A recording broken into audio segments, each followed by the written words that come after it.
रत्नागिरी मांडवी समुद्र किनारी मृत माशाच्या विल्हेवाटीत घिसाडघाई, ग्रामस्थ दुर्गंधीने त्रस्त मांडवी समुद्र किनारी काल महाप्रचंड वेल मासा मृतावस्थेत वाहून आला होता। समुद्र किनारी अशा प्रकारे मृत मासे येणे दुर्मिळ असले तरी कोकण किनाऱ्यावर अशा प्रकारच्या घटना घडत असतात। यावेळी प्रशासन मृत माशाच्या विल्हेवाटीसाठी आवश्यक कारवाई करत असते, परंतु पर्यटन आणि स्थानिक लोकवस्ती मोठ्या प्रमाणात असूनही मध्यरात्री प्रशासनाने या मृत माशाची विल्हेवाट लावण्याची घाई केल्याचे आढळून आले आहे।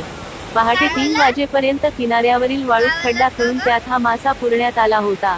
हा खड्डा अपुरा आणि येणाऱ्या भरतीत उघडा पडेल आणि मासा परत उघड्यावर येऊन दुर्गंधी पसरेल असे स्थानिक ग्रामस्थांनी सांगायचा प्रयत्न केला, परंतु त्याकडे दुर्लक्ष करून कसाबसा तो मृत मासा पुरण्यात आला।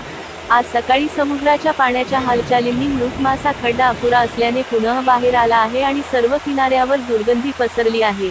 प्रशासनाच्या या घिसाडघाईमुळे नेमक्या पर्यटन मोसमामध्ये या दुर्गंधीचा त्रास होत असल्याने स्थानिक व्यावसायिक आणि ग्रामस्थ संतप्त झाले असून त्वरित कारवाई करण्याची मागणी केली आहे।